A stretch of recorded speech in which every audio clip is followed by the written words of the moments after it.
فضل صاحب تلاوت شروع کیجیے. جی. اعوذ باللہ من الشیطان الرجیم. بسم اللہ الرحمن الرحیم. ارأیت الذی یکذب بالدین فذلک الذی یدعو الیتیم ولا یحض علی طعام المسکین فویل للمصلین الذین هم عن صلاتهم ساہون الذین هم یراؤون ویمنعون الماعون. صدق اللہ. اللہ کے نام سے جو بے انتہا مہربان اور رحم فرمانے والا ہے. تم نے دیکھا اس شخص کو جو آخرت کی جزا و سزا کو جھٹلاتا ہے. وہی تو ہے جو یتیم کو دھکے دیتا ہے اور مسکین کا کھانا دینے پر نہیں اکساتا. پھر تباہی ہے ان نماز پڑھنے والوں کو جو اپنی نمازوں سے غفلت برتتے ہیں، جو ریاکاری کرتے ہیں اور معمولی ضرورت کی چیزوں لوگوں کو دینے سے گریز کرتے ہیں. صدق اللہ.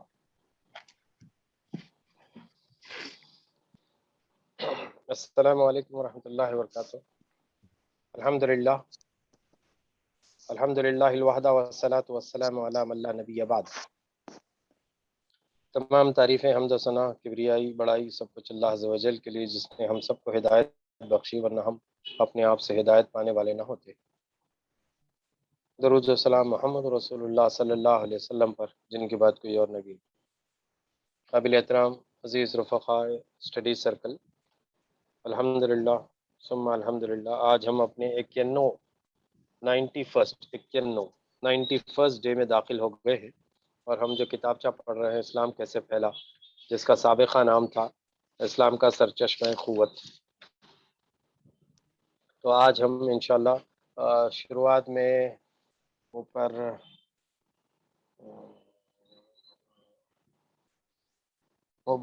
مبشر صاحب آپ پڑھ سکتے ہیں؟ کتاب ہے آپ کے پاس، کتاب یا پی ڈی ایف؟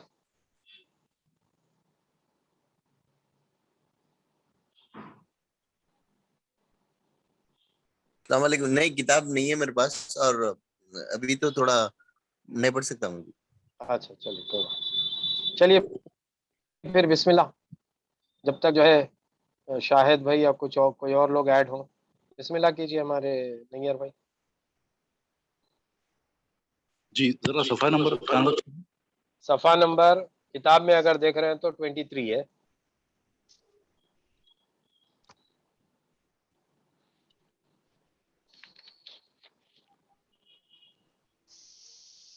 ٹاپک بولیے. صوفیہ اکرام کی خدمات ہندوستان میں. اس کے بعد والا جو سب ہیڈنگ تھا ہندوستان سے باہر، وہاں آ کے رکے تھے. افریقہ میں یہاں سے پڑھنا ہے.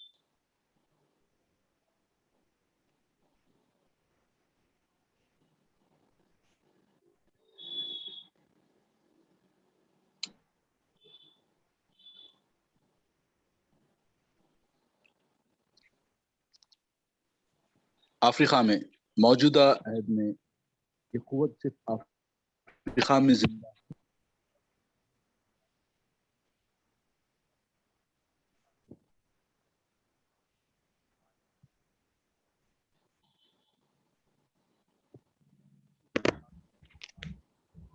علیکم. السلام.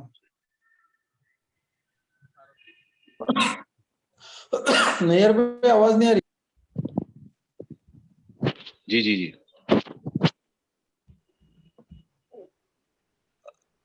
ان صوفی جماعتوں میں ایک جماعت امیر غنیہ ہے، جس کے بانی محمد عثمان امیر غنی نے 1835 سے 1853 تک مشرقی سوڈان کے مسلمانوں کی دینی اصلاح کی اور اطراف میں 20 بت پرست قبائل کو مسلمان کر لیا.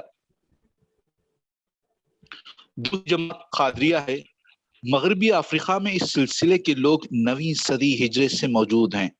19ویں صدی کی ابتدا میں ان کے اندر بھی ایک نئی زندگی پیدا ہوئی، اور انہوں نے مغربی سوڈان سے لے کر کرٹمبکٹو اور سنگال تک اپنے حلقے قائم کر لیے. خصوصیت کے ساتھ ناننگا ٹمبو اور مساردوں میں انہوں نے بہت بڑے حلقے قائم کر لیے اور نہایت کثرت سے بت پرست قبائل میں اسلام کی اشاعت شروع کر دی۔ ان کا اصول یہ ہے کہ جب کسی آبادی میں اسلام کی اشاعت کر چکتے ہیں تو وہاں کے ذہین اور صاحب استعداد لڑکوں کو اپنے مرکزی حلقوں میں تعلیم کے لیے بھیج دیتے ہیں، یا اگر ان میں زیادہ صلاحیت دیکھتے ہیں تو علوم دینی کی تکمیل کے لیے خیروان، فاس، طرابلس یا الازہر مصر بھیج دیتے ہیں، اور پھر واپسی پر انہی کو اپنی یونیورسٹیوں میں تبلیغ و تعلیم کے لیے مقرر کر دیتے ہیں۔ اس کے علاوہ انہوں نے نہایت کثرت سے اندرون افریقہ میں مدارس قائم کر رکھے ہیں اور ان میں صحیح اصولوں پر وحشی قبائل کے لڑکوں کی تربیت کرتے ہیں۔ ایک اور سلسلہ تجانیہ کے نام سے مشہور ہے جو سب سے پہلے الجزائر میں قائم کیا گیا تھا۔ اس کے اصول تبلیغ تقریباً وہی ہیں جو سلسلے قادریہ کے ہیں، مگر فرق یہ ہے کہ وہ تبلیغ کے ساتھ جہاد بھی کرتا ہے، اور اس لیے عیسائی مشنریوں کو اس کے خلاف یورپی استعمار سے مدد حاصل کرنے کا اچھا خاصا بہانہ آتا جاتا ہے۔ اس کا حلقہ اثر شمالی افریقہ کا مغربی حصہ ہے، اور اس کا سب سے زیادہ سرگرم دائی الحاج عمر تھا، جو اپنے زہد و تقوی کے لیے افریقہ سے حجاز تک شہرت رکھتا تھا۔ اس نے 1833 عیسوی میں تبلیغ کا کام شروع کیا اور بالائی نائجیریا اور سینیگال تک کے بت پرست قبائل کو مسلمان کر کے ایک زبردست سلطنت قائم کر لی، جسے آخر میں فرانسیسی استعمار نے پیوند خاک کر دیا۔ ان تمام جماعتوں میں سب سے زیادہ زبردست سنوسی جماعت ہے۔ 1833 میں الجزائر کے ایک مشہور عالم سیدی محمد بن السنوسی نے طریقہ سنوسیہ کی ابتدا کی۔ 1833 عیسوی میں الجزائر کے ایک مشہور عالم سیدی محمد بن السنوسی نے طریقہ سنوسیہ کی ابتدائی کی، جس کا مقصد مسلمانوں کی اصلاح، فرنگی استعمار کی مدافعت اور اسلام کی اشاعت تھا۔ 22 سال کے عرصے میں انہوں نے ایک ایسی زبردست جماعت قائم کر لی جس کا نظام سلطنتوں کے نظام سے زیادہ مکمل تھا، جس کا ہر شخص جماعتی مقاصد کی لگن میں ڈوبا ہوا تھا، اور جس کے ہر رکن کو خالص اسلامی تربیت دے کر سچا مسلمان بنا دیا گیا تھا۔ اس میں قرآن مجید کے لفظ پر عمل کرنا پہلی شرط ہے۔ اولیاء کی پرستش، مزارات کی زیارت، کافی اور تمباکو کا استعمال، عیسائیوں اور یہودیوں سے تعلقات سب ممنوع ہیں، اور ہر شخص ایک سچے مجاہد کی سی زندگی بسر کرتا ہے۔ مصر سے لے کر مراکش تک اور ساحل طرابیل سے لے کر صحرائے افریقہ کے آخری کونوں تک اس کی خانقاہیں قائم ہیں، اور افریقہ کے علاوہ عرب، عراق اور جزائر ملایا تک اس کا اثر پھیلا ہوا ہے۔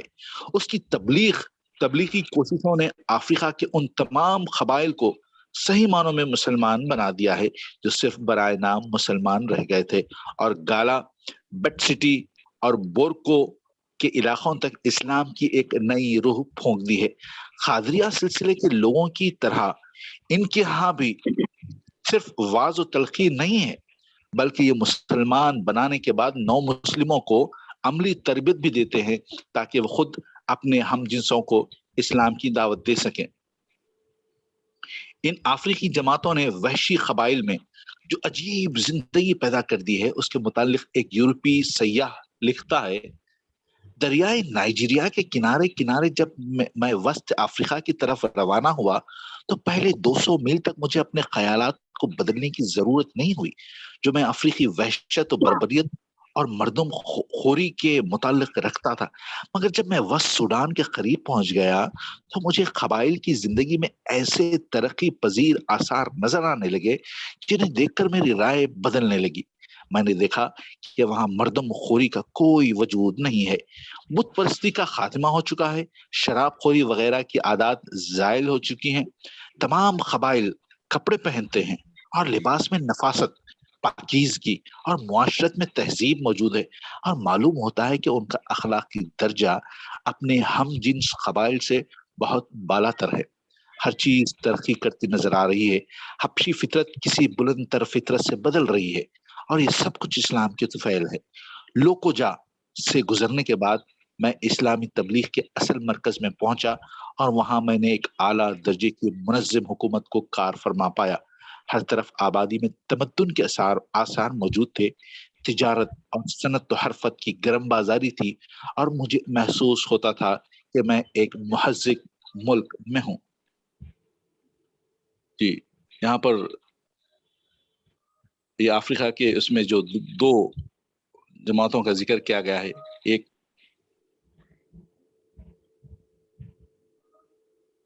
جماعت امیر غنیہ کی اور دوسرے سنوسی کی۔ اب ان میں ان کے پورے کیریکٹر سے، ان کی جماعت کی جس طریقے سے یہ کام کرتے ہیں اس کی تفصیلات پیش کی گئی ہیں۔ پھر آخری میں جو سیاح کا ذکر کیا گیا کہ اس نے کس طریقے سے اپنے خیالات کو انہیں بدل لیا۔ جی صاحب۔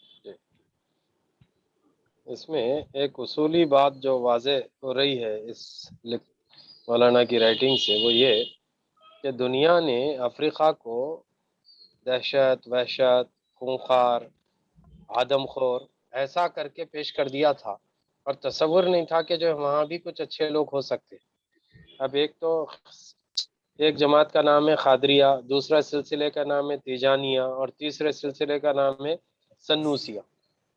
یہ جو ہے مختلف لوگ افریقہ میں جو ہے کس طرح کام کر رہے تھے، اور اس کے جو اثرات لباس میں نفاست، پاکیزگی، معاشرت، تہذیب، اور معلوم ہوتا ہے کہ ان کا اخلاقی درجہ اپنے ہم جنس قبائل سے بہت بالا تر۔ تو یہ جو اسلامی افکار کی باتیں جو لوگوں میں پیوست ہوئی، اور اقدارات، اچھے اقدارات ان کو سمجھ میں آنے پر، اپنانے پر جو ان کا مقام بنا، یہ غیروں کی زبانی جو تھا وہ سیاح کے حوالے سے، ٹورسٹ کے حوالے سے، وہ آپ نے ابھی سنا۔ تو مطلب عام طور پہ دنیا بھر میں افریقہ کو آپ غور کیجئے، امریکہ کے وجود میں کالوں کا جو رول ہے افریقنز کا، وہ کسی زمانے میں امریکہ کی تعمیر میں ان کو خریدے ہوئے در خرید غلام کی حیثیت سے لے جایا گیا۔ تو وہاں آج ان کی تیسری نسل موجود ہے، چوتھی نسل موجود ہے، اور ان کا حال یہ ہے کہ وہ اپنے حقوق کے لیے لڑ رہے ہیں۔ آج بھی کالوں کی چرچز الگ ہیں، گوروں کی چرچز میں کالوں کو الاؤ نہیں ہے، ان سب تمام ترقیوں کے باوجود۔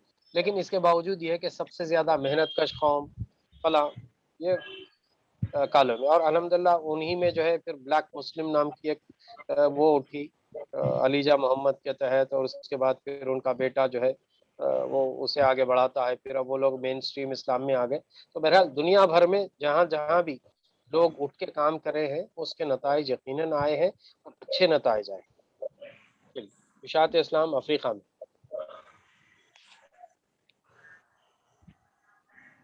اشاعت اسلام افریقہ میں ہم بار بار عرض کر چکے ہیں کہ مسلمانوں میں کبھی باقاعدہ مشنری سوسائٹیوں کا وجود نہیں رہا ہے، اور اس کی سب سے بڑی وجہ یہ ہے کہ ان کے مذہب نے خدمت دین کو طبقے تک محدود نہیں رکھا، بلکہ ہر مسلمان پر یکساں فرض کیا ہے کہ وہ بشرط امکان اپنی تمام قوتیں دین کی خدمت میں صرف کر دیں۔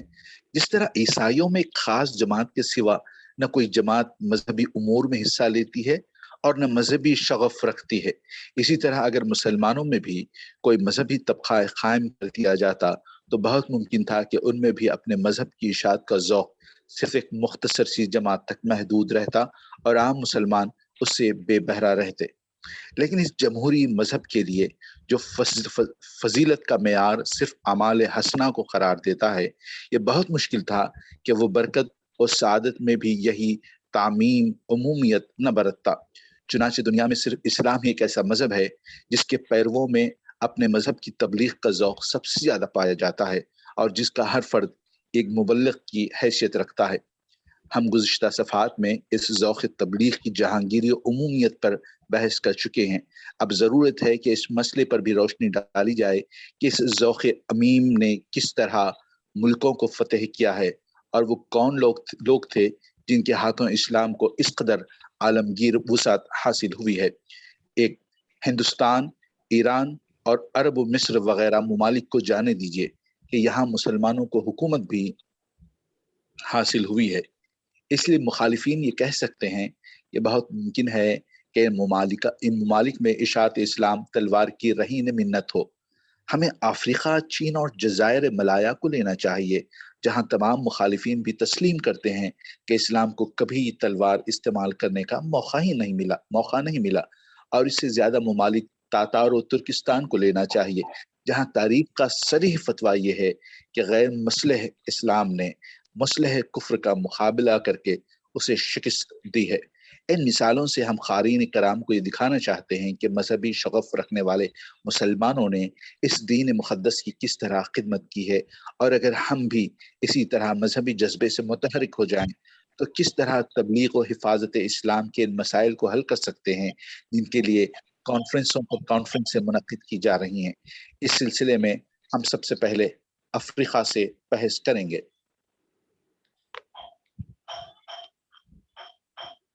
آگے یہاں بڑھوں۔ ایک اہم بات جی جو مولانا نے ہائی لائٹ کی ہے وہ یہ ہے، کرسچن مشنریز کو کمپیئر کر کے کہا ہے، کیا کہا؟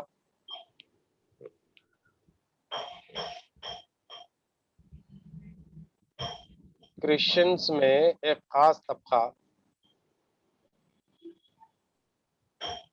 ان کے وہ مذہب کی ہے جو تبلیغ کام کرتا ہوں۔ ہاں وہ خاص، تو جہاں ایک خاص گروپ، ایک تھوڑی سی، میرے خیال سے ہارڈلی 1% بھی نہیں ہے، 1-2%، باقی کے سارے لوگ کیا کرتے ہیں؟ سب مطمئن اطمینان میں ہیں، نہ خود عمل ہی کرتے نہ ہی پہنچانا ان کی ذمہ داری یا ان کی بے چینیوں میں سے ہے، لیکن ایسا معاملہ اسلام کے ساتھ نہیں ہے۔ تو مولانا نے اس کو پازیٹیو لیا ہے، یا کم سے کم اللہ نے اس میں بھی کوئی طبقہ ایسا نہیں بن گیا جو خاص دعوتی کام کرنے کے لیے، اب جیسا آج کل دائی بولتے ہیں، تو امت کا ہر فرد ایک جملہ بھی اگر جانتا ہے تو وہ دائی ہے۔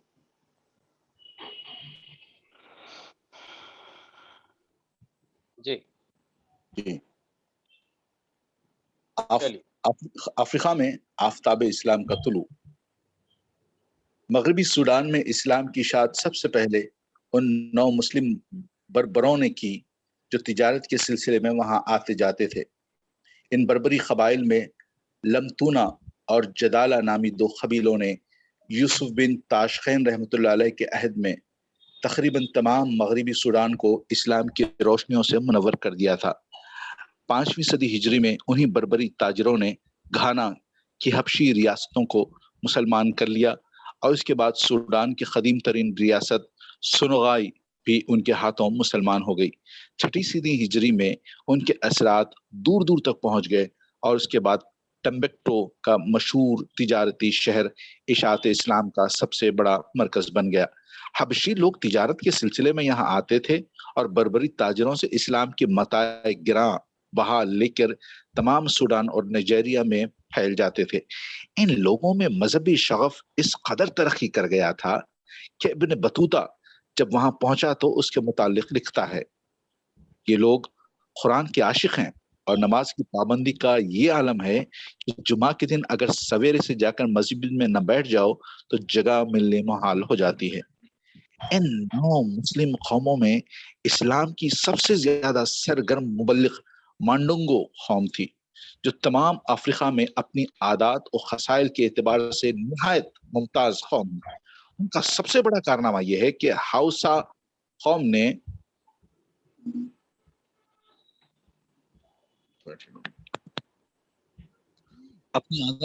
ہاؤسا قوم نے اسی کی کوششوں سے اسلام قبول کیا، اور ہاؤسا قوم وہ ہے جو وسطی بالائی افریقہ میں نہایت ذہین، مستعد اور تجارتی قوم شمار ہوتی ہے۔ تقریباً تمام سوڈان اور نائجیریا کی تجارت پر قابض ہے، اور گیانا سے لے کر قاہرہ تک اس کے تجارتی کارواں آتے جاتے ہیں۔ اشاعت اسلام کے لیے اس تجارتی قوم کی زبردست کوششوں کا ذکر آگے آتا ہے۔ مشرقی سوڈان میں اسلام کی اشاعت مصری تاجروں نے کی، اور خصوصیت کے ساتھ جب مصر کی فاطمی خلافت کا خاتمہ ہوا تو بہت سے عرب بھاگ کر سوڈان کے علاقے میں پہنچ گئے، اور انہوں نے اس علاقے میں دور دور اسلام کو پھیلا دیا۔ اس علاقے میں تونس اور طنجہ کے عرب تاجروں نے بھی اس فریضہ مقدسہ کو انجام دیا ہے، اور خصوصاً جنوبی مغربی سوڈان اس سعادت عظمیٰ کے لیے انہی کا منت کش احسان ہے۔ بعد میں احمد نامی ایک عرب نے دارفور میں اسلامی حکومت بھی قائم کر دی، جسے کئی 100 برس بعد محمد علی پاشا نے اپنی حکومت میں جذب کر لیا۔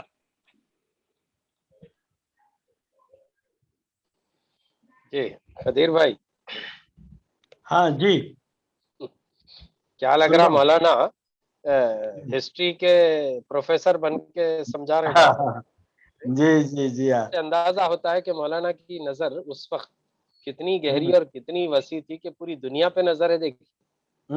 جی ہاں اب یہ باتیں اگرچہ اویلیبل ہوں گی بھی تو ایک جگہ تو نہیں ہے، یہ کہاں کہاں سے کتنے ذرائع سے، اور آج کل جو ہے انٹرنیٹ کی سہولتوں کے ساتھ نہیں ہے، اس زمانے میں جو ہے ہاں صحیح بولے آپ، جب انٹرنیٹ نہیں تھا سب لائبریریاں کھنگال کھنگال کے جو ہے کیا بڑی محنت کر کے لکھے ہیں بھائی.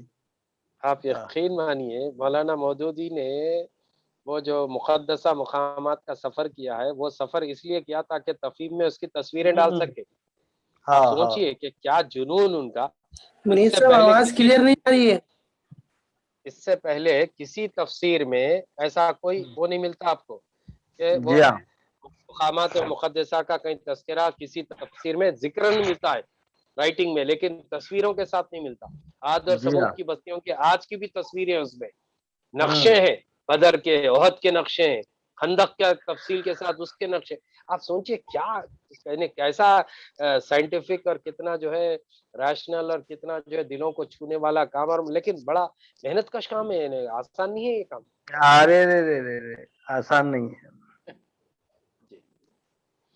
چلیے پھر 18ویں اچھا صدی کے اواخر اور ایک چیز جو ہے دیکھیے، جب لوگ جب طنز کر رہے تھے ان کے خلاف بول رہے تھے مولانا مودودی کے بعد، تو ان کے سامنے جو کام کرنے کا لامعنی پروجیکٹ تھا اس میں جب انہوں کام کر رہے تھے، اس لیے جو ہے ان کے وہ کرٹکس پہ ان کو نظر اٹھا کے ان کا جواب دینے کا ان کو ہوش تک بھی نہیں آ رہا ہوگا. ایک تو وانٹڈلی انہوں جواب نہیں بھی دیے، لیکن ایک عالمی سطح پر ایک اسلام کی اشاعت کے لیے اور اس کی جو ہے دریافت کے لیے، مطلب جو بھی ہسٹری ہے اس کو نکال کر کام کرنے کا کتنا بڑا پروجیکٹ ہے. پھر کیسے ممکن ہے کہ ایک آدمی کے پاس کام ہو اور کسی چیز کا جواب دیا جائے؟ جی ہاں اس میں چونکہ ہم جو ہے مولانا مودودی کی عقیدت میں نہیں کر رہے ہیں باتیں، لیکن بحیثیت ایک سمجھدار، فہم رکھنے والے، تدبر کرنے والے، غور و فکر کرنے والے، اور اپنی رائٹنگز کے علاوہ اوروں کی رائٹنگز بھی پڑھنے والے ہونے کی حیثیت سے بتا رہا ہوں میں یہ بات، کہ جن لوگوں نے مولانا مودودی پر اعتراض کیا ہے وہ ان سب کو ایک پلڑے میں رکھ دو آپ، اور مولانا مودودی کے کام کو دوسرے پلڑے میں رکھو. ان سب کو ملا کے بھی اس پلڑے کے برابر ان کی برابری نہیں ہے. شفیق پٹیل آپ مائک آف کریے. عبد الرحمان صاحب مائک آف کریے. شفیق پٹیل مائک آف کریے. جی تو اس سے صاف یہ ظاہر ہوتا کہ مولانا نے جہاں بہت اپنی رائٹنگ میں واضح کہا ہے کہ میں اپنا کام کیے جا رہا ہوں اور وہ اپنا کام کیے جائے، مطلب ان کے اعتراضات کے جوابات اگر مولانا مودودی دیتے رہتے تو نہ اتنی کتابیں لکھی جاتی 150، اور نہ ہی جو ہے تفہیم القرآن مکمل ہوتی، اور نہ ہی اتنی بڑی جماعت کی جو ہے داغ بیل ڈالی جاتی.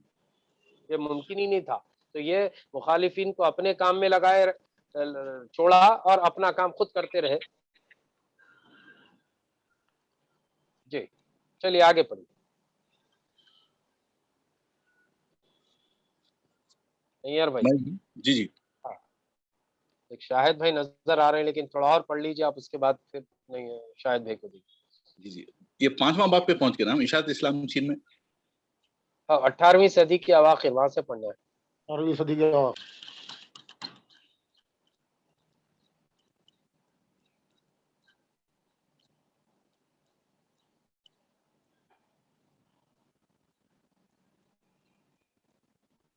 18ویں صدی کے اواخر میں 18ویں صدی کے اواخر میں پڑھ بالائی لیے یہ. جی جی وہ پڑھ لیے جو نہیں پڑھے شاید نہیں پڑھے. نہیں پڑھے نہیں پڑھے. میں نوٹ کر رہا ہوں. 18ویں صدی کے اواخر میں بالائی افریقہ کے مسلمانوں میں ایک نئی تبلیغی روح پیدا ہوئی جس کی ابتدا شیخ عثمان وان فودیو سے ہوتی ہے. اس شخص نے عبد الوہاب نشدی کی تعلیمات سے متاثر ہو کر امر بالمعروف اور نہی عن المنکر کی مردہ سنت میں دوبارہ جان ڈال دی. خصوصیت کے ساتھ فلبی قوم میں اس نے کچھ ایسا اسلامی جوش بھر دیا کہ وہ اسلام کی خدمت کے لیے سربکف کھڑی ہو گئی اور گوبر کی قدیم ریاست میں بت پرستی کا خاتمہ کر کے تمام ہاؤسا لینڈ کو کفر و شرک کی نجاتوں سے پاک کر دیا. 1816 میں جب عثمان وان فودیف کا انتقال ہوا تو وہ ممالک ہاؤسا کا کامل خود مختار بادشاہ تھا اور اس کے وسیع قلم رو میں کہیں بت پرستی کا نام و نشان تک باقی نہ تھا۔ 1900 میں انگریزوں نے اس اسلامی حکومت کا خاتمہ کر دیا، مگر ہاؤسا اور فلمبی قوموں کے ذوق تبلیغ پر اس کی محکومی کا کوئی اثر نہیں پڑا۔ چنانچہ اسی 20ویں صدی میں انہوں نے یوروبا کے بت پرست علاقے کو اسلام سے روشناس کرایا ہے اور دریائے نائجر کے جنوب تک دین مبین کی اشاعت کی ہے۔ عجیبوں کے علاقے میں پہلی مرتبہ انہوں نے 1894 میں اپنا کام شروع کیا اور چند ہی سال میں اس قدر ترقی کی کہ 1908 میں وہاں کے ایک شہر میں 20 اور دوسرے میں 12 مسجدیں بن گئی۔ اسی طرح دریائے نائجر کے جنوب میں وہ 1898 کے بعد اسلام کا پیغام لے کر گئے اور 1910 میں یہ کیفیت ہو گئی کہ اس علاقے میں مشکل ہی سے کوئی قبیلہ ایسا رہ گیا ہوگا جس نے اس صدائے حق پر لبیک نہ کہا ہو۔ افریقہ کا مغربی ساحل مسلمانوں کا ایک اور تبلیغی میدان ہے۔ گیانا، سیرالیون، لائبیریا اور منڈی وغیرہ ساحلی علاقوں میں آج سے کوئی 125 برس پہلے مسلمان تاجروں اور دیگر کاروباری آدمیوں نے تبلیغ اسلام کی ابتدا کی اور تھوڑی ہی مدت میں وہاں کی وحشت کو تہذیب و تمدن سے بدل دیا، اور 1802 میں سیرالیون کی ایک انگریز کمپنی نے دارالعلوم میں ایک درخواست پیش کرتے ہوئے لکھا تھا، یہاں سے تقریباً 40 میل کے فاصلے پر آج سے 70 برس پہلے چند مسلمان تاجر آ کر مقیم ہوئے تھے۔ عام مسلمانوں کی طرح یہاں بھی انہوں نے مدرسے قائم کر کے اسلامی تعلیم دینی شروع کر دی اور اس بات کا عہد کر لیا کہ جو شخص اسلام قبول کر لے گا اسے غلام بنا کر نہیں بیچا جائے گا۔ تھوڑے عرصے میں یہاں تہذیب اور تمدن کے اثرات رونما ہونے لگے، آبادی بڑھ گئی، خوشحالی نے ترقی کی اور رفتہ رفتہ اس علاقے میں اسلام کا اثر سب پر غالب آ گیا۔ لوگ فوج در فوج مسلمانوں کے مذہب میں داخل ہو رہے ہیں اور ایسا معلوم ہوتا ہے کہ عنقریب سارا علاقہ مسلمان ہو جائے گا۔ سیرالیون ہی کے لوگوں میں جو تبلیغ اسلام ہوئی اس کے متعلق ڈاکٹر ویمر کہتا ہے، ان لوگوں کے یہاں کوئی خاص جماعت تبلیغ دین کے لیے مخصوص نہیں، بلکہ ان کا ہر فرد مبلغ ہے۔ جہاں کہیں 5-6 مسلمان جمع ہو جاتے ہیں وہیں ایک مسجد بن جاتی ہے اور وہ چھوٹی سی عمارت ہی اس بستی میں اشاعت اسلام کا مرکز ہوتی ہے۔ ان کے اصول بھی نہایت سادہ ہیں۔ ہر شخص جو کلمہ پڑھ کر نماز پڑھنے اور شراب سے پرہیز کرنے کا اقرار کر لیتا ہے وہ ان کی عالمگیر برادری کا ایک رکن بن جاتا ہے۔ گیانا میں اس کے سرگرم مبلغ ہاؤسا قوم کے تاجر ہیں۔ ان کی دلکش معاشرت اور امتیازی شان وحشی قبائل کو ان کے گرد کھینچ لاتی ہے اور وہ نہایت کامیابی کے ساتھ انہیں اپنے مذہب میں داخل کر لیتے ہیں۔ داہومی اور اشانتی میں ان قوموں نے ابھی چند ہی سال سے کام شروع کیا، اس لیے تمام مغربی افریقہ میں یہی 2 علاقے ایسے ہیں جہاں ابھی تک تھوڑا بہت کفر بت پرستی کا نام و نشان باقی ہے۔ لاگوس میں مسلمانوں کا بڑا زور ہے، ان کی آبادی تقریباً 15,000 تک پہنچ چکی ہے، جن میں فلمبی، ہاؤسا اور ماڈونگو 3 قوموں کے لوگ موجود ہیں۔ اپنے کاروبار کے سلسلے میں ان لوگوں کو دور دور تک جانا پڑتا ہے، اس لیے ان کی بدولت تمام سواحل نائجیریا اور گولڈ کوسٹ نور اسلام سے منور ہو رہا ہے۔ سینیگل کے دہانے سے لاگوس تک 2000 میل کے ساحل پر تقریباً ایک بستی بھی ایسی نہیں جہاں کم از کم ایک مسجد اور ایک مولوی موجود نہ ہو۔ ہر مسلمان خواہ وہ تاجر ہو یا انگلستان اور فرانسس اور بیلجیم کا ملازم ہو، اس کا سب سے پہلا فرض یہ ہے کہ جس کا فرو بت پرست سے ملتا ہے، جس کافر و بت پرست سے ملتا ہے اس تک قرآن کی تعلیم پہنچا دیتا ہے۔ اس زبردست ذوق تبلیغ نے عیسائی مشنریوں کی تمام امیدوں پر پانی پھیر دیا ہے۔ مشرقی افریقہ بھی عربی تاجروں ہی کے ذریعے اسلام کی سعادت عظما سے بہر اندوز ہوا۔ 20ویں صدی عیسوی تک ان لوگوں نے تمام سواحل زنش کو اسلام سے روشناس کر دیا تھا اور جگہ جگہ اسلامی بستیاں قائم ہو گئی تھیں، مگر اصل تبلیغی کام اس وقت شروع ہوا جب جرمنی، انگلستان اور اٹلی وغیرہ نے ان ممالک میں نو آبادیاں قائم کی اور اندرون ملک تک پہنچنے کے ذرائع مکمل کر لیے۔ اس وقت نظام حکومت قائم کرنے کے لیے ان سلطنتوں کو مسلمانوں کے سوا اور کوئی جماعت نہیں مل سکتی تھی، چنانچہ فوج، پولیس، عدالت، تعلیمات، مال گزاری، قرض، ہر محکمے میں مسلمان بھرتی کیے گئے اور انہوں نے اندرون افریقہ میں پہنچ کر سب سے زیادہ گرمی کے ساتھ جو خدمت انجام دی وہ اسلام کی اشاعت تھی۔ 20ویں صدی کی ابتدا میں انہوں نے بوندی اور وادی گو قبائل کو تقریباً بالکل مسلمان کر لیا۔ 1905 عیسوی کے بعد وہ مغرب میں ٹانگانیکا تک اور شمال میں اوسامبرا تک اور جنوب میں نیاسا تک قرآنی تعلیمات لے کر پھیل گئے۔ 1891 میں اوسامبرا میں ایک بھی مسلمان نہیں تھا بلکہ ان سے نفرت کی جاتی تھی، مگر جب باقاعدہ حکومت قائم ہوئی اور مسلمان افسر وہاں پہنچے، تمام وہ لوگ مسلمان ہو گئے جو سرکاری افسروں سے کوئی واسطہ رکھتے تھے، اور اکثر ان مدارس میں اسلام پھیل گیا جہاں مسلمان مدرس مامور تھے۔ اسی طرح نیاسا لینڈ میں بھی 10 سال کے اندر اسلام نے حیرت انگیز ترقی کی ہے اور مسیحی مبلغین معترف ہیں کہ ان ممالک میں مسلمان بن جانا انسان بن جانے کا ہم معنی ہے۔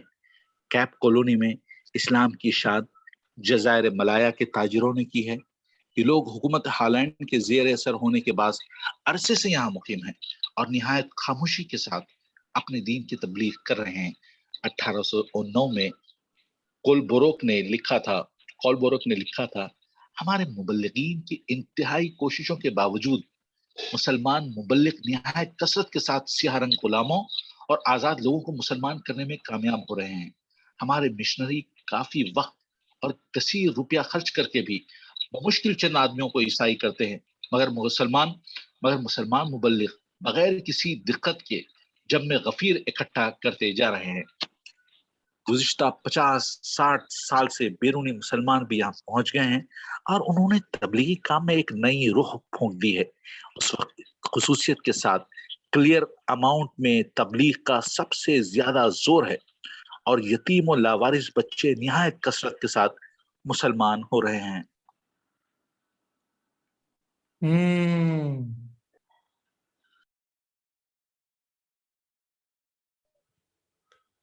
خدیر بھائی سے پروگرام کے بعد بات کرنا ہے۔ خدیر بھائی فون نہیں اٹھا رہے تھے۔ ہاں اچھا ذرا ضروری بات کرنا ہے۔ جی ٹھیک۔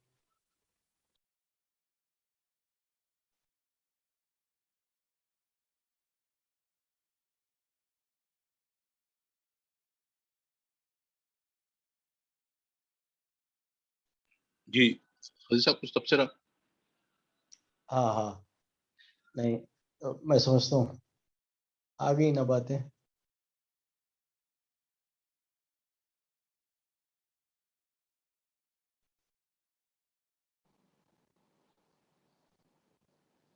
پڑھ لیجیے اشاعت اسلام چین میں۔ جی مولانا نے ایسا لگ رہا کہ وہ جو ہے پورے افریقہ کا سفر کروا دیے چند پیراگرافز، جی ہاں، اور جس گہرائی سے جو باتیں کہی ہیں، میں چونکہ کرسچن مشنریز کے حوالے سے ایک بات میں نے پڑھی تھی کہیں، وہ یہ تھا کہ انہوں نے ٹارگٹ کیا تھا کیتھولک چرچ نے، اٹالی کا جو پوپ ہے، جو مطلب ایک بڑے عیسائی دھڑے کا جو سب سے زیادہ بڑا روحانی لیڈر مانا جاتا ہے پوپ، تو وہ لوگ ڈیسائیڈ کر کے دیتے ہیں کہ اب آپ کو کہاں کام کرنا ہے۔ تو وہ افریقہ سے اس صدی کے اختتام تک وہ مایوس ہو گئے کہ ہم جو ہے یہاں مسلمانوں کو جو ہے عیسائی نہیں بنا پا رہے۔ البتہ اس میں شرارت کا ایک جملہ انہوں نے یہ بھی ایڈ کیا تھا کہ یہ اور بات ہے کہ مسلمان عیسائی نہیں بھی بن رہا، لیکن مسلمان بھی باقی نہیں رکھنے کی کوشش ہماری، اس میں ہم کامیاب ہو گئے۔ تو یہ بہرحال انہوں نے مسلمانوں کو دھڑے بندیوں میں، تفریقوں میں، مسلکوں میں، اس میں الجھا کے چھوڑا، ایک الگ بات۔ لیکن یہ جو کام تھا کہ پوری ساحل، مولانا نے کہا 2000 میل کی ساحلی پٹی، آپ غور کیجئے 2000 میل کوئی چھوٹی چیز نہیں ہے۔ یہاں سے دلی 1700 کلومیٹر ہے، خالی میل تو اور لمبا ہے، 1.6 کلومیٹرز کا ایک میل ہے۔ اس پوری پٹی میں کوئی خطہ ایسا نہیں ہے جہاں جو ہے کم سے کم ایک مسجد اور ایک مولوی نہ ہو. کتنی بڑی بات ہے، غور کیجیے. تو اس سے صاف یہ ظاہر ہوتا ہے کہ یہ اسلام کی ہوائیں تو بہرحال دنیا کے مختلف مقامات پہ چل رہی ہیں. یہی وجہ ہے کہ اب ان کو دھڑکا لگا ہوا ہے کہ اسلام آ رہا ہے. اب وہ طالبان کے حوالے سے ہو یا کسی اور کے حوالے سے، ان کو ڈر یہی لگا ہے کہ اسلام از کمنگ. اور وہ بول رہے ہیں کہ Islam is the fastest growing religion in the world now. یعنی دنیا میں اس سے زیادہ تیزی سے اور کوئی مذہب نہیں پھیل رہا. ہندو مت اور یہودیوں کے پاس تو کوئی یہودی بن نہیں سکتا ہے، تو ماں سے پیدا ہونا پڑتا اسے. البتہ عیسائی جو پھیلانا چاہتے تھے، ان کے وہ مشن جو ہیں ناکام ہو رہے ہیں. البتہ اتنا ضرور ہے کہ غریبوں پر، مسکینوں، محتاجوں، پریشان حالوں پر وہ جو خرچ کرتے ہیں، اس کے ذریعے سے مختلف ملکوں میں وہ بہرحال اپنی کوششیں کر رہے ہیں. لیکن ابھی ایک آخری بات جو مولانا نے کہی کہ جو ہے کچھ باہر کے ممالک کے مبلغین اور داعی آنے کے بعد نئی روح پھونکی. اور ابھی میں دیکھ رہا ہوں بعض چیزیں یوٹیوب پہ مختلف شارٹ 1 منٹ سے کم کے ویڈیوز آ رہے ہیں. اس میں کوئی گورا آدمی ہے، مبلغ ہے وہ داڑھی والا، اور وہ جو چھوٹی سی گفتگو، بس وہ آدھے منٹ کی گفتگو کے اختتام پہ کہتا ہے کہ اس بستی میں ایک مسجد کی ضرورت ہے، اور لو یہ مناظر تو دیکھو. وہ بچے جو ہے نیچے فرش پہ بیٹھے ہیں، لکڑی کی تختیاں پکڑے ہیں، فلاں ہیں، اور جھوپڑی کا مدرسہ. ہم چاہتے ہیں کہ یہاں ان کے لیے پینے کے پانی کا اور یہ مدرسے کا انتظام ہو، اور اس کے لیے اتنے ڈالر درکار ہے. آپ کا $1 بھی ہمارے لیے بہت کارآمد ہوگا، فلاں ہوگا. چھوٹے چھوٹے ویڈیوز. ہاں اس سے دیکھا میں. میں یوٹیوب پہ دیکھا ہوں. تو اس سے صاف یہ ظاہر ہوتا ہے کہ لوگ جب دوسرے ملکوں سے آتے ہیں، تو اچھا ایک طرف جیسے پکنک منانے جاتے ہیں لوگ، ٹورسٹ ادھر ادھر گھومنے پھرنے، تو اب جو ہے کچھ لوگ خاص کر ان ممالک میں، ابھی میرے ایک دوست بنگلور کے مجھے بول رہے تھے کہ منی بھائی اگر چل سکتے تو چلو. کہاں جانا ہے؟ Thailand. میں نے کہا دنیا میں کوئی اور ملک ملا نہیں تمہارے کو تھائی لینڈ لے جانے. تھائی لینڈ ویسے ہی بدنام ہے زمانہ. راہل گاندھی کو آج تک جو ہے اپوزیشن بار بار یہی بولتی بات کرے گی تھائی لینڈ جا. تو تھائی لینڈ میں ایک مسجد کو گئے ہیں وہ، اور 8 دن وہ رہے ہیں. جانے آنے کا خرچ وہاں کی مسجد کمیٹی میں وہ بیر کی، یہ بول کے کہ انگلش بولنے والوں کو بھیجیے اور ہمارے بچوں کو جو ہے 10 دن میں جو ہے انگریزی سکھا کے جائیے دینی باتوں کے ساتھ. تو میں نے کہا بھائی ایک منصوبہ بناؤ، اس کے بعد پھر ممکن ہے چلو 8 دن 15 دن 1 مہینے کے لیے اگر جاتے بھی ہے تو. مطلب یہ ہے کہ جزیروں میں فلاں مقامات پہ ٹھیٹ خالص، یعنی گاڑیوں کو لاک تک نہیں کرتے ہیں، چونکہ اس لیے کہ کوئی چرا کے جا نہیں سکتا جزیرے پہ. جزیرے کو جانا بول تو کشتی سے جانا. اور اللہ کا کرم یہ ہے کہ اس طرح جو اسلام کی ہوائیں چل رہی ہے دنیا کو لگ رہا ہے. اور سب سے اہم باتیں جو ان میں پیراگرافس میں آئی ہے وہ ہے کہ اسلام کی جو سادہ لوئی ہے، سادگی ہے، سمپلسٹی ہے، یہ ہے دراصل جو لوگوں کو اٹریکٹ کر رہی ہے. اس میں کوئی کمپلیکیشن، کوئی مشکل، کوئی فلاں، غریب کے لیے الگ، امیر کے لیے الگ، مڈل کلاس کے لیے الگ، یہ سب نہیں ہے. سب یکسانیت کے ساتھ. تو یہ ہے جو انسانوں کو بڑی اٹریکٹ. چلیے نیر صاحب اگر نہیں تھکے ہیں تو کنٹینیو کیجئے، نہیں تو شاہد بھائی سے پڑھائی. میں تھکا تو نہیں، لیکن شاید بھی لے سکتے تو لے لیجیے. شاید بھی نہیں آپ پڑھنے کے بعد میرا پڑھنا بالکل ایسا ہے وہ اسٹار بیٹسمین جب آ گئے گراؤنڈ میں تو جو ہے. ٹھیک ہے چلیے خیر کنٹینیو میں پڑھ لیتا ہوں انشاءاللہ. بسم اللہ. سینچری مارے تک نہیں چھوڑنے کا بول رہے ہیں آپ. انشاءاللہ. جی. اشاعت اسلام چین میں. افریقہ کے بعد مسلمانوں کی تبلیغی فتوحات کا دوسرا میدان مشرق اقصی ہے. یہاں بھی محض تاجروں، سپاہیوں اور عام کاروباری مسلمانوں نے محض اپنے طبعی ذوق اور اسلامی جوش کی بنا پر اسلام کی اشاعت کی، اور باوجود یہ کہ انہیں دولت و حکومت کی کبھی تائید حاصل نہ ہو سکی، بلکہ اکثر حالات میں دشمنوں کی تلوار کا مظلومانہ مقابلہ کرنا پڑا، لیکن پھر بھی انہیں اپنے دین کی اشاعت میں اس قدر زبردست کامیابی حاصل ہوئی کہ اس وقت چین و جزائر ملایا میں ان کی مجموعی آبادی کسی طرح 8-9 کروڑ سے کم نہیں ہے. چین میں اسلام کی ابتدا دولت بنو امیہ کے عہد سے ہوتی ہے. اگرچہ خلفائے راشدین ہی کے مبارک زمانے میں وہ عرب تاجر جن کی بحری ترک تازیوں نے بحر عرب سے لے کر بحر الکاہل تک تمام سمندروں کو چھان مارا تھا، سواحل چین پر اسلام کو لے کر پھیل گئے تھے، لیکن زرد قوم سے اسلام کا باقاعدہ تعارف اس وقت ہوا جب دولت بنو امیہ کے عہد میں چینیوں سے سفارتی تعلقات بھی قائم ہو گئے. بعد میں جب بادشاہ وان سونگ حسان سنگ کو ایک حاصل نے تخت سے محروم کر دیا تو اس کے بیٹے نے خلیفہ منصور عباسی سے مدد طلب کی اور اس نے 4000 سپاہی اس کی مدد کو بھیج دیے. ان کی قوت کے بازو کے طفیل اس نے دوبارہ تاج و تخت حاصل کیا کہ سپاہی اسلام کے اصل مبلغ تھے. انہوں نے وطن واپس آنے کے بجائے چینی کو اپنا آواز کم ہو گئی نیئر بھائی. اچھی بات. ذرا نیئر صاحب ہیلو جی ہیلو نیئر صاحب. جی سن رہا ہوں میں آپ کو. اچھا نہیں یہ اس پیراگراف کو پھر ایک مرتبہ پڑھیے. اچھی بات ہے. آواز میری خراب ہو رہی ہے. نہیں لیکن یہ بہت بہت اہم بات آئی ہے اس میں. اچھی بات. یہ چین بہت ساری اسلام باتیں جو ہے لوگوں کو جی معلوم نہیں ہے. دیکھیے یہ ہاں جی چلیے اس کو پھر سے ذرا آگے سے پڑھ لیجئے. میں یہاں سے پڑھ لے رہا ہوں. چین میں اسلام کی ابتدا دولت بنو امیہ کے عہد سے ہوتی ہے. اگرچہ خلفائے راشدین ہی کے مبارک زمانے میں وہ عرب تاجر جن کی بحری ترک تازیوں نے بحر عرب سے لے کر بحر الکاہل تک تمام سمندروں کو چھان مارا تھا، سواحل چین پر اسلام کو لے کر پھیل گئے تھے.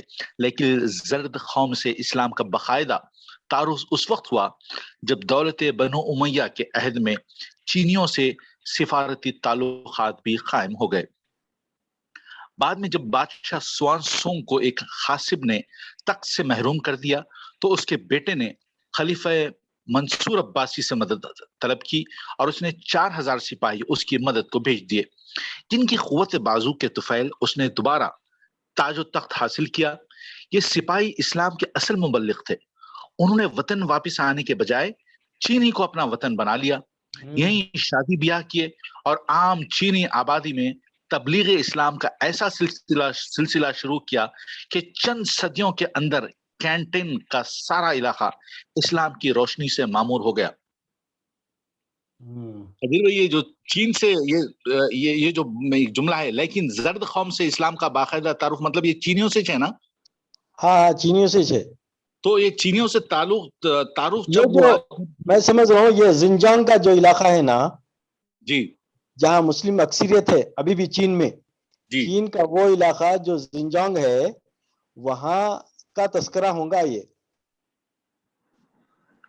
جہاں اشاعت اسلام کا کام ہوا نا تو جی. چین کا وہ علاقہ ہے. اور یہ شروع میں یہ بات بتائی گئی کہ خلفائے راشدین اور بنی امیہ کے دور سے تو یہ کہاں سے کہاں پہنچے، یہ تو پہلے بات بتا دیا گیا. لوگوں سے اسپیشل تعلق ہوا یہ یہاں سے ہوا بنی امیہ میں. اچھا دیکھو 4000 سپاہی مدد کے لیے آئے جی ہو اور اس موقع کو غنیمت جان کے وہیں رک گئے. جی ہاں ایک اور بات کیا ہے دیکھیے، میں جو محسوس کیا اس کتاب میں مولانا یہ بول رہے ہیں کہ مسلمانوں میں دعوت کے لیے کوئی شعبہ کوئی ادارہ بننا یہ کوئی اچھی بات نہیں ہے، کیونکہ مسلمان پوری قوم دائی ہے. دعوت کا کام چند لوگوں کے حوالے کر کے کر دیا جانا یہ صحیح نہیں ہے. پوری قوم ملت کا ہر فرد دائی ہے. تو اس سے ہم کو جو سبق لینا ہے وہ یہ ہے کہ اس وقت امت جو دعوت کے فرض منصبی کو بھول گئی، ان کے اندر دائیانہ جوش جذبہ پیدا کرنا ہے. میں سمجھ رہا ہوں مجھ سے جو بات اس سے نکلنا چاہیے وہ یہ ہے کہ پوری قوم یہ مناسب نہیں ہے. ٹھیک ہے ہم کام کرنے کے لیے کچھ ادارے بنا رہے ہیں، لیکن وہ اداروں پہ ڈیپینڈ نہیں ہو جانا کہ بھائی یہ ادارے کے حوالے دین کا کام ہے، تبلیغ کا کام نہیں. پوری قوم کے اندر وہ ذوق پیدا ہونا. اب دیکھو 4000 آئے تھے تو 4000 رک گئے. کیوں رکے؟ اس لیے رکے کہ یہاں دعوت کے موقع تھے اور اس موقع کا انہوں نے فائدہ اٹھایا. یہ فرض کفایہ سمجھ رہے لوگ. رمضان میں ایک جو ہے مسجد میں اعتکاف میں بیٹھ گیا تو سب محلے کا ویسا نہیں ہے، ویسا نہیں ہے. ملت کا ہر فرد دائی ہے، اس کو دعوت کا کام کرنا چاہیے.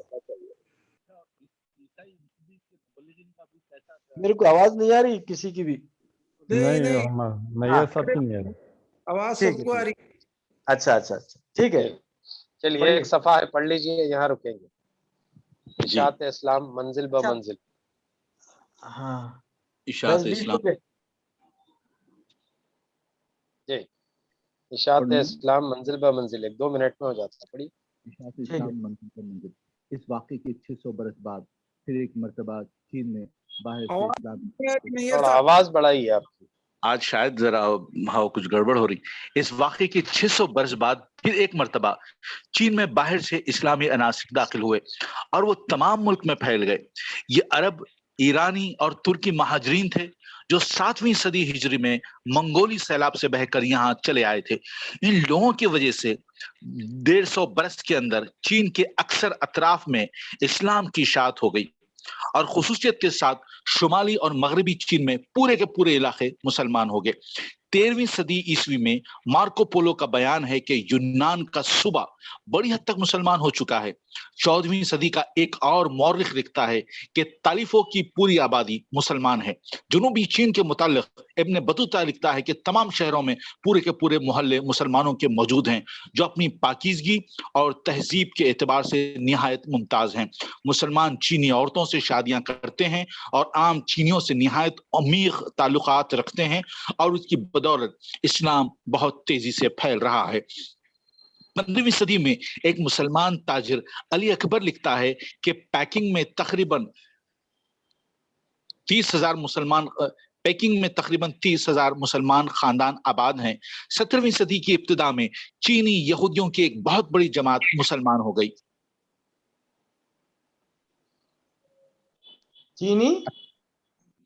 چینی یہودیوں نہیں کہاں ہے وہ؟ پھر سے لائن پڑھ رہا ہوں. 17ویں صدی کی ابتدا، یہ لائن ہے دیکھیے.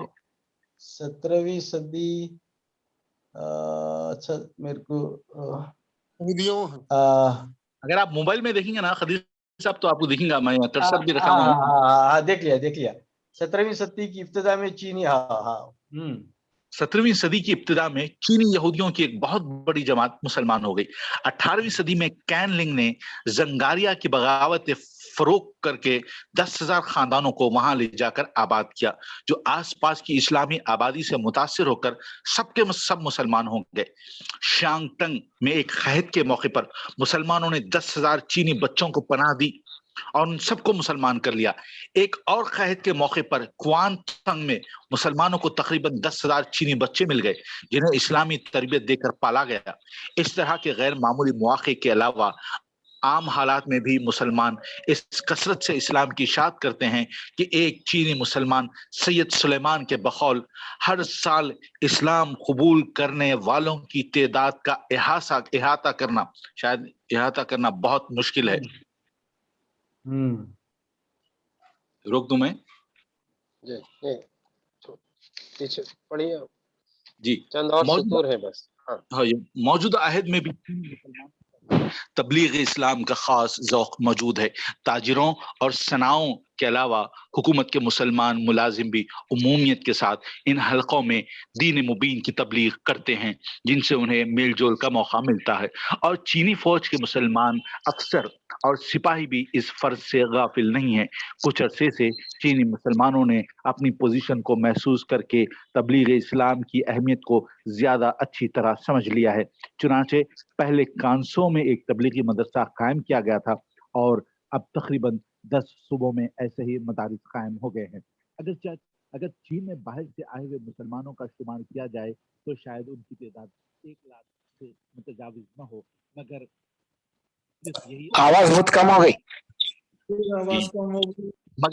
مگر صرف یہی عالمگیر ذوق تبلیغ ہے جس نے انہیں 5 کروڑ کی عظیم الشان تعداد تک پہنچا دیا ہے اور جس کی بدولت ایک روسی مبصر یہ دیکھ کر کانپ اٹھا ہے کہ اگر اشاعت اسلام کی رفتار کا یہی حال رہا تو کچھ عجیب نہیں کہ ایک وقت میں مسلمان سیاست مشرق اقصی کا نقشہ بالکل بدل دیں گے. معذرت، پتہ نہیں ہے موبائل کا کیا مسئلہ رہا. میں آواز بلند بھی کر کے پڑھتا رہا لیکن آواز آپ لوگوں تک نہیں پہنچی. نہیں اب پہنچ رہی ہے، آ رہی ہے. جی نیچے کا فٹ نوٹ بھی پڑھ دیجیے. اشتراکیت کے سیلاب کے بعد چین میں اہل اسلام پر جو مصیبت گزری ہے اس کا واضح اندازہ اس زمانے کے اور موجودہ زمانے کے حالات کا مقابلہ کرنے سے بآسانی لگایا جا سکتا ہے. اشتراکی انقلاب کے وقت وہاں مسلمانوں کی تعداد 5 کروڑ سے زائد تھی، لیکن 1961 کی سرکاری مردم شماری کے مطابق یہ تعداد کم ہو کر صرف 1 کروڑ رہ گئی۔ فاعتبروا یا اولی الابصار۔ جی جزاک اللہ۔ یہ بہرحال مولانا نے مکمل مختلف کتابوں کا حوالہ لیا ہوگا ڈیفینیٹلی کہ اسلام کیسے پھیلا ہے، چاہے وہ افریقہ میں ہو یا چین میں ہو۔ اور یہ جو 1961 کا سینسس کے بارے میں بتایا جا رہا ہے، ابھی تو کافی پابندیاں، اس لیے کہ ابھی جو موجودہ حکومت ہے یہ وہی کمیونسٹ گورنمنٹ ہے جو 40 آزادی کے بعد سے، جب سے وہ لیگ آف نیشنز ختم ہوا اور تب سے جو ہے حکومت نے، چائنا جو ہے وہ کمیونسٹ، جب دنیا کا سب سے بڑا کمیونسٹ ملک یہی رہ گیا ہے جو ویٹو پاور کے ساتھ۔ یہاں میں 2 باتوں کا تذکرہ ضروری سمجھتا ہوں۔ پہلی بات تو یہ کہ ہم میں سے اکثر نے یہ سنا ہوگا کہ علم حاصل کرو جھولے سے لے کے خبر کی گوڑ تک، ایک حدیث کا مفہوم یہ ہے۔ ایک دوسری حدیث کا مفہوم یہ ہے کہ علم حاصل کرو اگرچہ کہ وہ چین جا کر ہی کیوں نہ ہو۔ تو یہ جب حدیث میں پہلی مرتبہ سنا، یا بہرحال جب تک سنتا رہا، تو مجھے ایسا لگتا تھا کہ کیا چین میں کوئی علم کا دروازہ ہے، یا چین میں علم عام ہے، یا کوئی وجہ ہے۔ تو یہ دراصل دور دراز کے تشریح کرنے اور بتانے کے لیے، نشاندہی کے لیے تھی بات، کہ اتنی دور بھی اگر جانا پڑے تو جو ہے چین جا کر ہی کیوں نہ ہو، لیکن ایسے لمبے سفر کے باوجود بھی لوگوں کو علم حاصل کرنا چاہیے، چونکہ اسلام علم کی اتنی اہمیت بتاتا ہے۔ ابھی میں خاص کر گزشتہ سال اس میں محاضرات پڑھ رہا تھا محمود احمد قاضی صاحب، تو انہوں نے بڑی عجیب سی باتیں کچھ کہی ہیں، اور اس میں خاص کر ڈاکٹر حمید اللہ کو بھی میں نے سیرت کے حوالے سے پڑھا ہے، تو یہ دونوں کی باتوں کا ملا جلا کچھ خاکہ ہے جو میں اس حدیثوں کے حوالے سے رکھنا چاہ رہا ہوں، 1-2 منٹ زیادہ نہیں۔ وہ ایک تو یہ کہ اللہ کے نبی صلی اللہ علیہ وسلم جہاں تک نبی بننے سے پہلے بی بی ختیجہ کے قافلے لے گئے، اور اس سے پہلے اوروں کے قافلے تھے جس میں آپ کے کچھ ساتھیوں کے ساتھ بھی آپ کی تجارت تھی، جس میں سرمایہ آپ کا نہیں تھا، سرمایہ لوگوں کا تھا، اور آپ جو ہے اسے ہینڈل کرتے تھے۔ تو مختلف مقامات پہ قافلے جاتے اور تجارتیں ہوتی تھیں۔ آپ صلی اللہ علیہ وسلم نے 2 تذکرے ہیں، ایک تو بحرین، ایک وہ مقام ہے جہاں باہر سے ایک بہت بڑا میلے کی طرح جو ہے، کچھ یوں سمجھیے آج کل جیسے دبئی فیسٹیول کی طرح کا فیسٹیول لگتا تھا، اور ایک اور کوئی مقام ہے جو بھی ذہن میں اس کا نام یاد نہیں آ رہا ہوں۔ تو اللہ کے نبی صلی اللہ علیہ وسلم نے وہاں کچھ لوگوں سے کہا کہ جو ہے تمہارے فلاں علاقے کا حال کیسا ہے، وہاں کے لوگ کیسے ہیں، وہاں کے لوگ کیسے ہیں۔ تو اب اس سے ایک بات ظاہر ہوتی، بڑا اچھا ڈاکٹر حمید اللہ نے بھی اور محمود صاحب نے بھی جو کہا، وہ کہا کہ اس سے معلوم یہ ہوتا کہ اللہ کے رسول صلی اللہ علیہ وسلم کبھی نئے لوگوں سے ملے ہوں اس زمانے میں، تو کچھ نہ کچھ ہوتا نا، ہلو ہائے، جیسا آپ اپنی زبان میں نبی بولے تو یہ منڈی اکڑ کی انڈی فلانے، 2 لفظ ہی کیوں نہ ہو لیکن آدمی جان جاتا ہے۔ تو اس طرح جو ہے آپ صلی اللہ علیہ وسلم اس انداز میں لوگوں سے باتیں کرتے رہے ہوں، اور بعض موقعوں پہ چونکہ بڑی خاص کر ایک فیسٹیول کی طرح ایک شاپنگ کا جو ہے ایک بہت بڑا میلہ لگتا تھا، اور پوری دنیا سے جو ہے اس وقت کی معروف دنیا سے، ایسٹرن دنیا سے، اور اس میں چین کا بہت اہم مقام تھا، وہ اپنے گڈز لایا کرتے۔ تو اللہ کے رسول کا وہاں کثرت سے جانا، لوگوں سے نہ صرف شناسائی بلکہ ایک روایت تو اس میں یہ بھی بتائی گئی کہ ان لوگوں نے کہا کہ اللہ کے نبی آپ تو جو ہے، مطلب اللہ کے رسول صلی اللہ علیہ وسلم ابھی نبی نہیں بنے تھے تب کی بات ہے، کہ اے محمد صلی اللہ علیہ وسلم آپ تو جو ہے ہمارے چین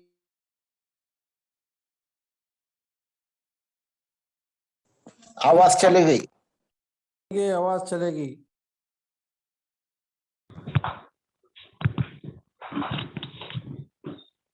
آواز نہیں آ رہی۔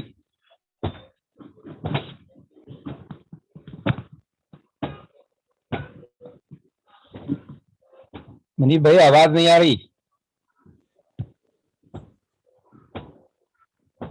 ہیلو ہلو منیب بھائی آواز نہیں آ رہی۔ فون آ گیا شاید ان کو، میں سمجھتا ہوں۔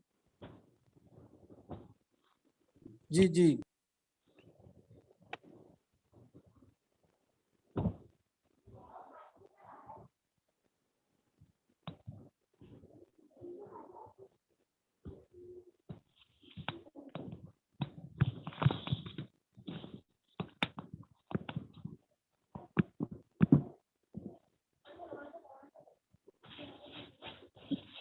عبد القدیر صاحب